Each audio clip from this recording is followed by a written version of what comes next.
नाचने गाने वाले हैं क्या हम यहाँ पे? मांग ये है कि हमें परमानेंट किया जाए और जो हमारी 3 महीने की सैलरी रोकी हुई है वो हमें मिले। हम कहाँ जाएंगे 4th क्लास के, इसलिए या हमारी कोई इज्जत आबरू नहीं है? कल को कुछ हो जाए कौन जिम्मेवार होगा उसका? उनकी तबीयत ज़्यादा ही ख़राब थी इसलिए अभी हॉस्पिटल से आई हैं। सर वो तो खुदा हैं, भगवान है वो। ये तो लास्ट ऑप्शन यही था कि हमें यहाँ पे आना पड़ा। बर्तन बाहर रखे हुए हैं, चूल्हा बाहर रखा हुआ, कौन रोटी बना के देगा हमें? जब तक मांगे पूरी नहीं होगी हम नहीं उठेंगे यहाँ से। एक दिन लगे, महीना लगे, साल लगे, 10 साल लगे, हम यहीं पड़े रहेंगे। आज मैं मौजूद हूँ कड़कड़डूमा के इलाके में जहाँ पर एक धरना प्रदर्शन चल रहा है। आइए जानते हैं लोगों से कि आखिर उनकी मांग क्या है।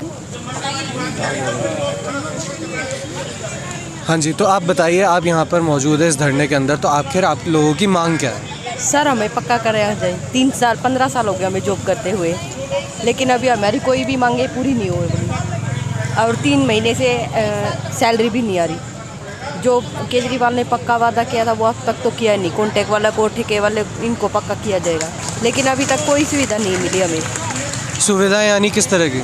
किस तरह की? हमें पक्का करो। 15 साल हो गए हमें जॉब करते हुए, तो कुछ तो मेडिकल ना तो मेडिकल फैसिलिटी है, ना हमें कोई छुट्टी LCL कुछ भी नहीं है। नहीं, तो अभी आप लोगों को लाइक परमानेंट नहीं किया और आप लोगों को यहाँ से निकाल दिया जी, और 3 महीने से सैलरी भी नहीं आई, विदाउट पे काम किया, इसलिए अभी हमने देखा पीछे वहाँ पर एक माताजी मौजूद थी जो कि बेहोश हो रही थी। आप उनकी तबीयत ज़्यादा ही ख़राब थी इसलिए अभी हॉस्पिटल से आई हैं और ग्लूकोज लगा है। उनके पास कोई और रोज़गार नहीं है, जिसके घर में एक ही कमाने वाला है उसके लिए तो बहुत ही मुश्किल हो रहा है। अभी हम देख रहे थे कि यहाँ कार्यालय में जो है लेडीज़ को वॉशरूम के लिए नहीं जाने दिया जाता है, उस बारे में जाने दे रहे हैं, जबकि हमारा ही स्टाफ है, लेकिन हम ही लोग को जो है इतना भी खिलाफ है, नहीं जाने दे रहे हैं। तो ऐसा क्यों है? ऐसा इसलिए है, वो लोग चाहते हैं कि हम लोग अपना ये धरना हटा लें और अपनी मांग को जो है निरस्त कर दें। आप यहाँ पर कब तक बैठे रहेंगे? जब तक हमारी मांग पूरी नहीं होगी। धरना प्रदर्शन करते हुए आपको कितने दिन हुए अभी तक? अभी तो दूसरा दिन है। 3 महीने हमने इंतज़ार करा कि अभी हमारी सैलरी आ जाए। जब नहीं आई तो लास्ट ऑप्शन यही था कि हमें यहाँ पे आना पड़ा। आप यहाँ पर कितने सालों से काम कर रहे थे? 15 साल हो गए। तो इन्होंने आपको कोई परमानेंट लेटर नहीं दिया? नहीं, कुछ भी नहीं। एक यहाँ पर शख्स थे, वो बता रहे थे कि आपको DHS से डायरेक्ट वो कर दिया था। हाँ, ये DHS का डायरेक्ट था, लेकिन अभी इन्होंने बस वही 3 महीने का है हमारा सिर्फ 89 डेज का हमारा कॉन्टैक्ट दिया हुआ है, 3 महीने का। कुछ भी सुविधा नहीं हो रही, कुछ भी नहीं हो रहा। हमारे साथ यहाँ एक शख्स मौजूद है। भाई साहब, आपका नाम क्या है? मेरा नाम योगेश है और यहाँ मैं इस डिपार्टमेंट में 10 से 15 साल हो गए हमें जॉब करते हैं, लेकिन गवर्नमेंट हमारी कोई सुनवाई नहीं कर रही है। आप यहाँ पर क्या काम करते हैं? यहाँ SSC की पोस्ट पे हूँ मैं।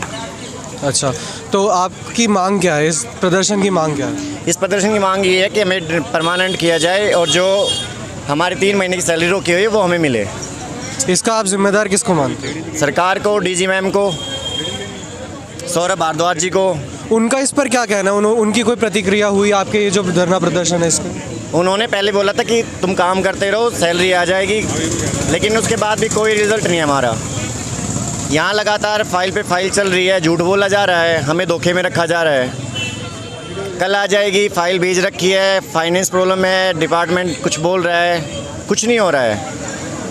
अभी हम देख रहे थे यहाँ पर महिलाओं को जो है अंदर वॉशरूम के लिए नहीं जाने दिया जा रहा था, उस बारे में आपका क्या कहना है? इन्होंने मना किया है कि अंदर कोई नहीं आएगा। अब वो टॉयलेट जाएंगी तो कहाँ जाएंगी? खुले में जाएंगी? आप ये बताइए। नहीं, तो उन्होंने बाद में अलाउ किया या अभी तक उनको नहीं जाने दिया? जब हम अंदर गए हैं तब उन्होंने अलाउ किया कि चलो ठीक है आ जाओ। तो ये धरना, अब आप जो है यहाँ पर इस धरने पर कब तक बैठे रहेंगे? जब तक हमारी मांगे पूरी नहीं होती। उसका कोई अंदेशा लाइक गवर्नमेंट की तरफ से कुछ आया है? किसी ने आपको कुछ बताया हो कि इतने टाइम तक हो जाएगा आपका? ना अंदर से कोई आया है बात करने के लिए, ना यहाँ कोई मिलने आया है, और हमारी जब तक मांगे पूरी नहीं होगी हम नहीं उठेंगे यहाँ से। एक दिन लगे, महीना लगे, साल लगे, 10 साल लगे, हम यहीं पड़े रहेंगे। आप ये बताइए, 3 महीने से सैलरी नहीं मिल रही है तो कहाँ जाएंगे बच्चे? किराएदार पे भी रह रहे हैं, किराए पे भी रह रहे हैं, मकान मालिक ने घर से निकाल के ताला लगा दिया है। तुम झूठ बोलते हो, बर्तन बाहर रखे हुए हैं, चूल्हा बाहर रखा हुआ, कौन रोटी बना के देगा हमें? कोई PF नहीं कट रहा है हमारा, कोई मेडिकल फैसिलिटी नहीं मिल रही है, हम कहाँ जाएंगे? इमरजेंसी होती है तो बोलते हैं कि डाक के थ्रू करा लो। भाई डाक के थ्रू हम कहाँ से कराएं? गवर्नमेंट हॉस्पिटल में कराएंगे क्या? नहीं तो आपको जो है परमानेंट नहीं किया गया है और दूसरा आप लोगों को यहाँ से निकाल दिया गया हाँ है। जी। 3 महीने से आपकी सैलरी नहीं सैलरी नहीं मिल रही है। लेकिन यहाँ पर एक शख्स मौजूद थे, उन्होंने कहा था कि आपको DHS से डायरेक्ट यहाँ पे करवा दिया गया। उसके बारे में आपका क्या कहना है? वो सब झूठ बोल रहे हैं। पिछले 7 साल से लगातार फाइल पे फाइल चल रही है। हर बार ये बोला जा रहा है कि भाई 89 डेज़ का कर रहे हैं, 89 डेज़ का रिन्यूअल हो गया है। उसमें भी 74 डेज़ का आ रहा है। जो सैलरी मिल रही है हमें 26 डेज़ की मिल रही है। अब ये बताइए इस सिचुएशन में हम कहाँ जाएंगे? 15,000 में आप लोगों का घर चल सकता है क्या? जी ये बताइए आप लोग। गवर्नमेंट की मांग यही है, इनको लगातार बंधुआ मजदूर बना लो, जो चल रहा है चलने दो, हम अपनी साइड बैठे हैं, हमें कोई परेशान ना करे। ऐसा थोड़ी ना होता है। जब दूसरी गवर्नमेंट कर सकती है तो ये केजरीवाल की सरकार क्यों नहीं कर सकती, ये बताइए ना आप। पंजाब में इन्होंने सारे के जो कच्चे कर्मचारी थे वो सारे पक्के किए हैं। वो कैसे किए हैं? उन्होंने भी तो एक प्रोसीजर फॉलो किया होगा ना। एक प्रोसीजर के ज़रिए उनको कच्चे से पक्का किया होगा ना, गवर्नमेंट जॉब दी होगी। तो यहाँ पे इनको करने में क्या दिक्कत आ रही है, हमें समझ में नहीं आ रहा। आप भी यहाँ पर काम करते हैं? मैं भी यहाँ पे काम करता हूँ। मैं नर्सिंग अदरली हूँ। मैं पिछले नाम बताइए। कुलदीप नाम है मेरा। नर्सिंग अदरली पोस्ट है मेरी। अब एक बात बताइए, उड़ीसा में नवीन पटनायक की सरकार है, उन्होंने एक बिल ला के सभी 56,000 कुछ जो कच्चे कर्मचारी थे उन सभी को पक्का कर दिया। वो कैसे हो गया? और उन्होंने ये भी बोला है कि जो अब जो भर्ती होगी, यानी जो भी वैकेंसी अब निकालेंगे वो सीधी गवर्नमेंट के थ्रू निकलेगी और वो वही ले जाएंगे। तो वहाँ पे हो सकता है, तो यहाँ पे इनको क्यों दिक्कत हो रही है ये हमें समझ में नहीं आ रहा। DG मैडम है, वो कुछ जवाब नहीं दे रही है। DG मैडम का नाम क्या है? न्यूटन मंडेजा, डॉक्टर न्यूटन मंडेजा, ठीक है। वो जवाब नहीं दे रही है। वो सिर्फ ये बोल रही है काम करते रहो, काम करते रहो। कब तक काम करेंगे ये बताइए ना आप।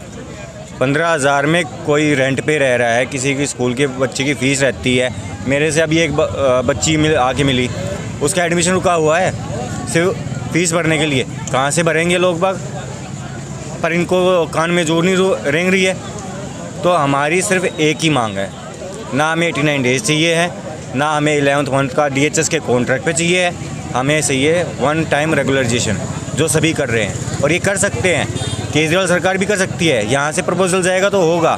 1 टाइम एज रिलैक्सेशन करके ये हमें पक्का कर सकते हैं, लेकिन कर नहीं रहे हैं। तो हमारी लड़ाई बस यही है, हमें पक्का कर दो। हम आज ही यहाँ से उठ के चले जाएंगे अगर हमारे हाथ में ऑर्डर आ जाएंगे तो। सभी डिस्पेंसरियों में जाके जैसे पहले काम कर रहे थे ईमानदारी से, टाइम टू टाइम, वो हम काम करते रहेंगे बस। और ये धरना तब तक ख़त्म नहीं होगा जब तक आपकी मांगे पूरी नहीं होंगी। हमारे हाथ में हमारे परमानेंट के ऑर्डर आएंगे नहीं, तब तक हम यहीं पे बैठे रहेंगे, चाहे कितने भी दिन लग जाए। और आप ये बताइए, जब तक कोरोना चल रहा था तब तक हमारी ज़रूरत थी क्या? एकदम से इन्होंने बोल दिया कि तुम लोग घर जाओ, तुम्हें नहीं ले रहे। जिसने अपनी सारी उम्र इस डिपार्टमेंट में दे दी वो कहाँ जाएंगे? ठेकेदार बोल रहा है कि 40 साल से ऊपर के नहीं लेके जाएंगे। जिसने 40 साल यहाँ जो भी है, 20 साल 10 साल जो भी अपनी उम्र बिता दी है साल इसमें, वो कहाँ जाएंगे? कोई डिपार्टमेंट दूसरा लेगा नहीं उन्हें, उनके बच्चे कहाँ जाएंगे? अभी कुछ हमारी माताएं हैं, बहनें हैं, भाई हैं जिनकी उम्र 40 साल से ऊपर हो चुकी है। इनका एक बार सुनने में आया था कि एग्ज़ाम लेके इनको रिलैक्सेशन दे देंगे। अब एक बात बताओ, जो आदमी 40 साल से ऊपर है वह पढ़ाई करेगा या घर चलाएगा? इनकी यही बात समझ में नहीं आ रही। कोविड टाइम में इन्होंने हमसे दिन रात काम करवाया, हमने कभी मना नहीं किया। परमानेंट वाले क्या करते हैं, आते हैं, अपनी अटेंडेंस लगाई, मैं जा रहा हूँ। अगर वही काम हम करने लग जाए ना, हमारी CL लगा देंगे, कैजुअल लीगल लगा तो देंगे। क्या कोरोना काल के नाम पर आपको किसी भी तरह का कोई रिलैक्सेशन दिया गया था? कोई भी रिलैक्सेशन नहीं देना जाता ना, यहाँ तक कि हमारी एक छुट्टी भी नहीं है।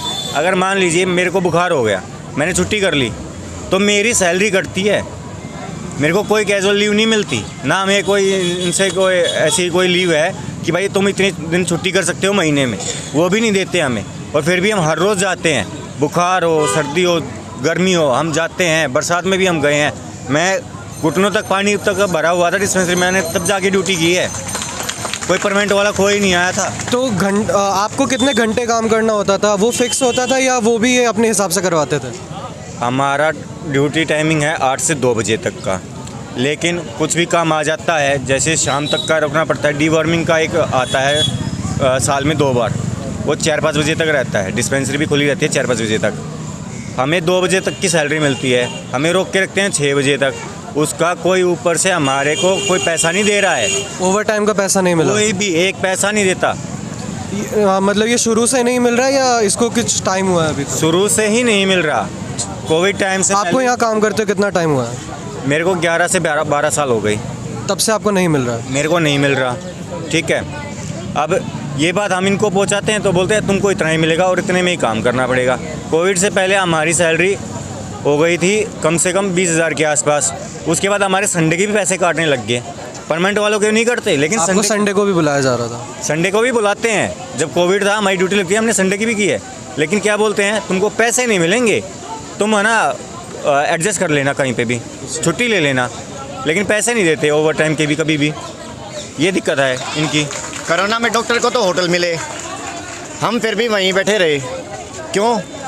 उनको तो कैब मिल रही है, 5 स्टार होटल भी मिल रहा था। भाई तुम जाओ वहाँ रहो, हम कहाँ जाएंगे 4th क्लास के? इसलिए या हमारी कोई इज्जत आबरू नहीं है? कल को कुछ हो जाए कौन जिम्मेवार होगा उसका? कोरोना में 15-15 दिन की ड्यूटी लगी थी, हम अपने परिवार से दूर थे, बच्चों के पास जाते नहीं थे। इनका काम किया, लेकिन 1 मिनट में लगी इनको कि भाई जाओ तुम, हमें तुम्हें नहीं ले रहे। क्यों भाई? ज़रूरत थी तब? नाचने गाने वाले हैं क्या हम यहाँ पे? सारी उम्र इसमें बिता दी है, अब क्या चाह रही है? कम से कम इतनी शर्म तो आनी चाहिए कि भाई दिन रात यहाँ पड़े हैं, घर बार छोड़ के आए हैं, बच्चे बीवी भी हैं, गरीब घर में कोई बीमार भी है, एक बार बात तो कर लिया कि वो। तो 2 दिन हो गए आपके इस धरने प्रदर्शन को जी। हाँ जी। तो अभी तक अंदर से कोई प्रतिक्रिया नहीं हुई, कोई बात करने नहीं आया? सर वो तो खुदा हैं, भगवान है वो। गलती तो हमसे हो रखी है कि जो हम इनकी बातों को मान रहे हैं। वो तो भगवान, उनसे तो कोई गलती हो ही नहीं सकती। क्या बाहर से कोई अंदर बात करने गया? कोई भी नहीं है, ना अंदर से कोई बाहर आया, ना अंदर बाहर से कोई अंदर आया है। कोई जाने भी नहीं दे रहा अंदर से। हमें सीधी बात ये है, ठीक है। आप देख सकते हो वो ताला लगा रखा है। लेडीज को भी वॉशरूम के लिए परमिशन लेनी पड़ रही है। ये हमारे लीडर हैं जी। सुशील जी। अंदर लेडीज़ को जाने के लिए भी परमिशन लेनी पड़ रही है। एक लेडीज़ है, उसको वॉशरूम की ज़रूरत है, तो वो कहाँ जाएगी? जेंट्स तो जैसे तैसे एडजस्ट कर लेगा, लेकिन एक लेडीज़ तक के लिए इन लोगों ने ताला लगा रखा है। आप लोग गेट पे देख सकते हैं। हम लोग वो कोरोना वॉरियर हैं जिसे दिल्ली सरकार ने और हमारे डिपार्टमेंट ने योद्धा का खिताब दिया था। ये हमारी कोरोना की रिपोर्टें हैं जिससे जो हमें कोरोना हुआ था, और ये हमें कोरोना वॉरियर्स का सर्टिफिकेट दिया गया था कि भाई हम कोरोना वॉरियर्स हैं। ऐसी बीमारी में, इतनी ख़तरनाक बीमारी में, जिस टाइम में कोई एक दूसरे को हाथ भी नहीं लगा रहा था, उस टाइम में हमने दिल्ली सरकार को डिपार्टमेंट का साथ दिया। लेकिन आज डिपार्टमेंट ने ऐसी शर्मनाक हरकत कर रखी है कि हम लोगों को रोड पे उठा के फेंक रखा है। ना हमारे पास खाना है, ना हमारे पास पीने के पानी है। ये तो इतनी नौबत आई हुई है कि हमारे को वॉशरूम तक नहीं जाने दे रहे, जा रहे हैं अंदर, ताला लगा रखा है इन लोगों ने गेट पे। तो एक मजदूर आदमी, एक गरीब आदमी कहाँ जाएगा, आप ये बताइए। आप ये देखिए, परमानेंट एनओ जो होता है नर्सिंग अदरली, उसकी सैलरी 47,228 रुपये है। उनको जब इतना दे सकते हैं और हमें सिर्फ 17,000, ये फ़र्क क्यों कर रही है गवर्नमेंट? इसी के लिए हम लड़ाई लड़ रहे हैं। या तो सेम वर्क सेम पे दे हमें, या फिर परमानेंट करे। हमारी लड़ाई बस यही है।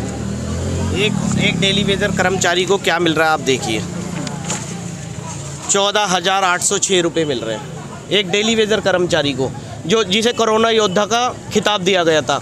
वो 14,000 रुपये में अपनी जान दिला रहा था।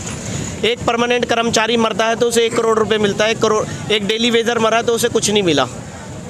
उसकी जान इतनी सस्ती है। और आज भी हम लोगों की जान इतनी सस्ती है कि हम लोगों को 14,000 रुपये मिलता है। उसमें भी हमें 3 महीने से सैलरी नहीं मिली है। हम लोग अपनी सैलरी के लिए यहाँ बैठे हैं। हमारे बच्चों तक के स्कूल में से नाम काट दिए गए हैं। अब हम अपने बच्चों को क्या पढ़ाएं? उस 14,000 को भी नहीं दिया जा रहा है हम लोगों को। इतना हमारे साथ वो हो रहा है। अब एक गरीब आदमी कहाँ जाके रहेगा, ये बताइए आप एक बार अपना नाम और अपना आप यहाँ पर क्या काम करते हैं एक बार वो बता दीजिए। मेरा नाम सुशील कुमार है। मैं जो यहाँ पे स्वीपर कम चौकीदार की पोस्ट पे पोस्टेड हूँ।